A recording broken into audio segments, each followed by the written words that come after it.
Welcome back. You're watching Newsmaker Live. Talking with Dr. Didicus Jules, the Director General of the OECS Commission.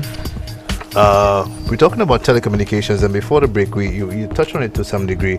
The unprecedented opportunity that's being presented for policymakers to use a combination of methods to offer some degree of protection to consumers and to ensure that players entering offer a minimum quality of service. What are some of the essential obligations for telecom providers coming into the game that the OECS is looking at or trying to enforce?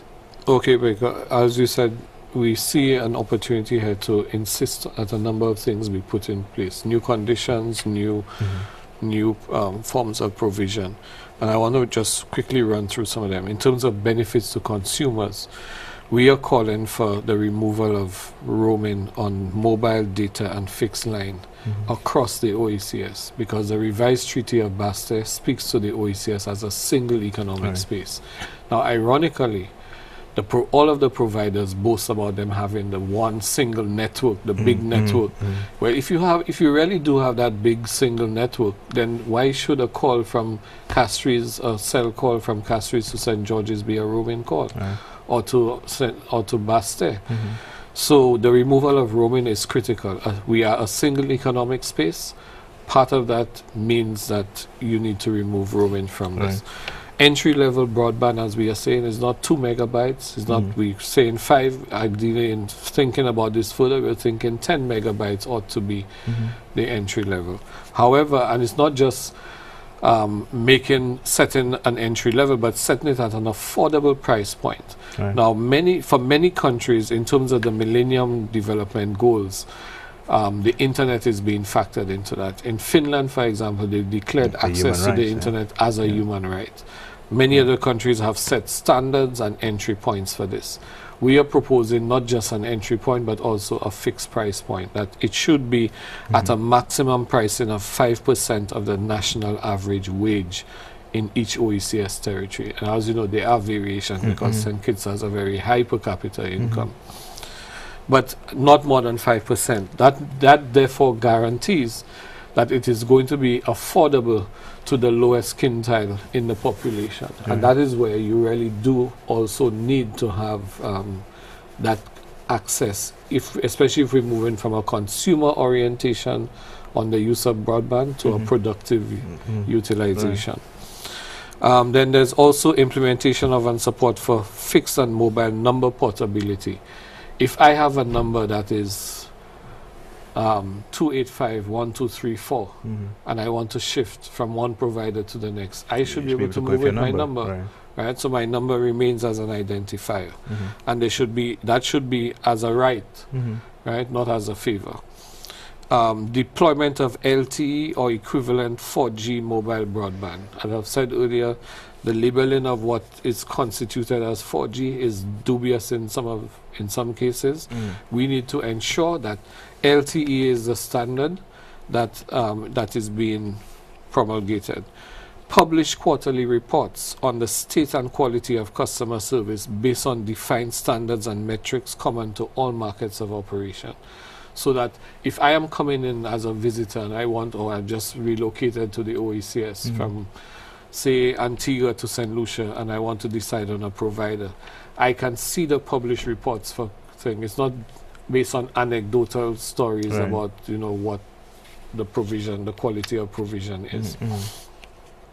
Then in terms of strengthening infrastructure, so that's at the level of benefits to consumers. That's how that impacts the person on the ground. The infrastructure part is a critical part for regulation as well. And that is where we're talking about their participation in and support of the creation of national internet exchange points. Now, on internet, right now, without national internet exchange points, what happens is that providers go through each other for traffic. If you have a national internet exchange point, it is an independent port into which traffic flows and connects with other routes of traffic, which helps, as you can imagine, reduce the cost of traffic. It strengthens the efficiency, and it deals better with fault tolerance. So you're no longer just locked into the infrastructure of the provider alone. The infrastructure sharing is critical also to limit duplication and getting investment towards underserved areas. The infrastructure sharing would have to do with things like the undersea cable, for example, right? So that people are able to access underutilized bandwidth for productive purposes and so on. I mean, think of a good example of the value of infrastructure sharing, which would be from the old mode, would be when fixed line was the big thing.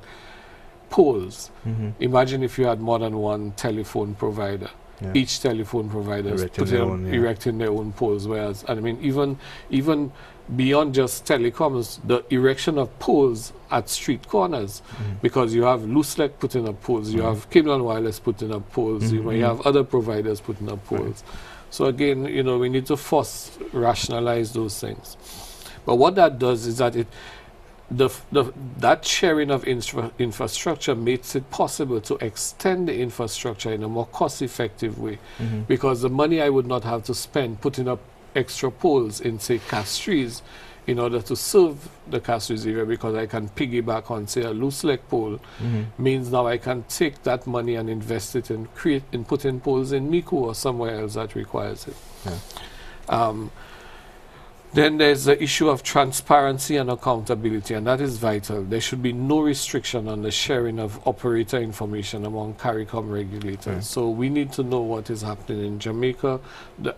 There's some information, obviously, because it's business intelligence, it must respectfully be kept confidential. However, we are saying that the regulators have a right to know, right? And they obviously will have to respect certain codes of confidentiality, but the regulators need to know and be able to compare what is happening in the CARICOM markets. And there should be transaction transparency for market dominant operators, so that within the dominant players, there is a sense, there's some basic information that people must have access to in order to understand what is being played here. And then we're talking about the use of open use platforms for release of relevant national and regional market data. The undersea cable is a whole area by itself. It should be deemed as an essential facility. Now, I can tell you, just prior to that merger, the OECS Commission had started talks with Columbus about looking at a subsea cable for the OECS countries, because we are part of the fiber ring for the region right now. But the OECS does not have the redundancy that the other countries in the region have. More than that, there are several smaller OECS territories, what we call the AND countries, Barbuda, the Grenadines, some of the BVI islands, are not served with broadband. And so we are saying having an undersea cable infrastructure put in place for the OECS, in which the OECS would have part ownership, would enable us now to, for the public use of the internet, create a whole new world of opportunity for education, for public services and so on to flow through that internet.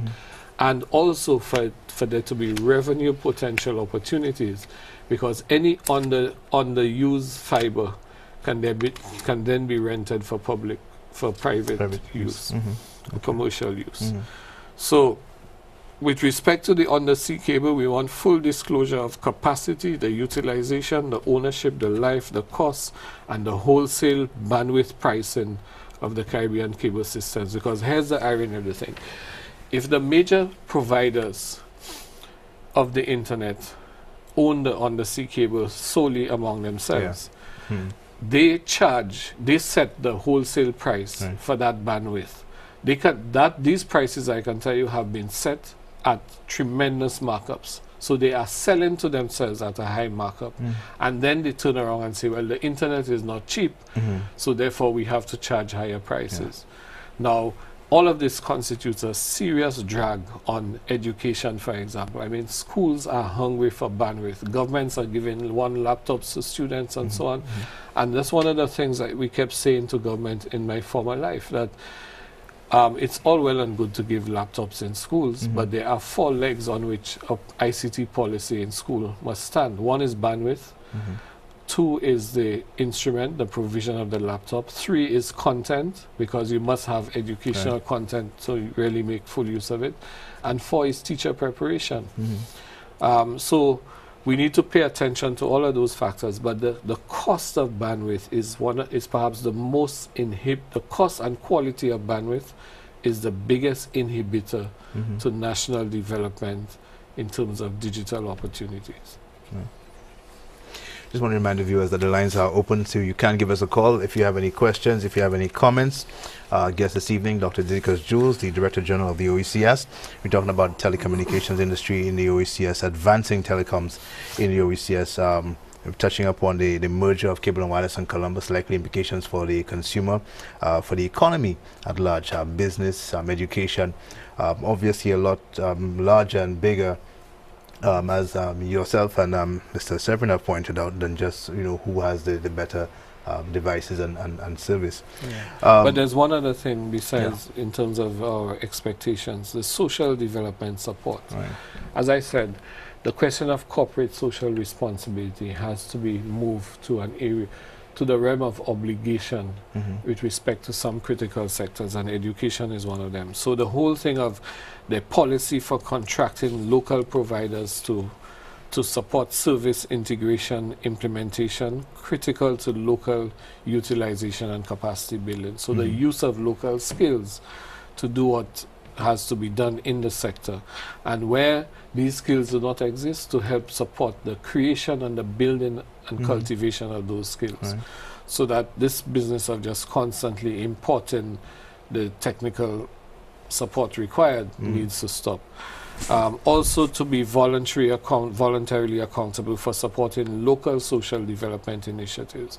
And we're talking here about meaningful interventions, things in education that have to do with youth at risk. I mean, can you imagine, just imagine in any ghetto area in the OECS, broadband providers investing in, say, a school, a sort of care facility, but not one that would be focused on traditional skills training or even academics, but one that would be focused on giving those young people digital skills in order to be content generators and developers in that digital realm. I mean, the potential for that is huge. I can see young guys on the block moving from just sitting on the block smoking weed to feverishly developing mobile apps. It's a whole transformation that can happen here. And I think that's an obligation and a responsibility that must be exercised. Remember what I said earlier about the extractive capacity of the telecoms industry. Right now, it is a purely extractive industry, and we need to make it part of the productive foundation of our economies. One of the things that we've heard a lot about, we heard the leader of the opposition having his address tonight, and we've heard the Prime Minister countless times talk about the need for investment, attracting investment to the country, generating employment. But telecommunications also plays a very critical role in our ability to do that. Could you shed some light on that as well? Well, I think telecoms by itself gives us a capacity for investment that is not external but internally generated. And by that I mean, think of something like Angry Birds. I don't know if you're familiar with the Angry Birds app. That's an app that was developed by a 13-year-old. And the potential of that, the revenue capacity of that has been phenomenal. You have no idea the money that is there to be made from creation of apps and new programs and devices and so on that can be invented by young people simply looking at their environment and finding solutions to problems that bedevil people every day. You don't need a multi-million-dollar. Nobody had to come in with a multi-million-dollar investment to create Angry Birds. Right? It was created for pennies and it made millions. And that, I think, is the ultimate investment success. But our first call, let's go to the lines. Good evening, you're on the air. Not hearing any. Hello, you're on the air. Okay, we lost that call. Are you hearing anything? I'm not hearing anything. I'm hearing clearly. Okay. We seem to be having some difficulties. But perhaps we can take a break, and then when we come back, we can sort out those issues. You're watching Newsmaker Live. My guest this evening, Dr. Didicus Jules, the Director General of the OECS. We're talking about the advances in telecommunications in the OECS and the Cable and Wireless Columbus merger likely implications for customers, education, business, and other sectors. We'll be right back.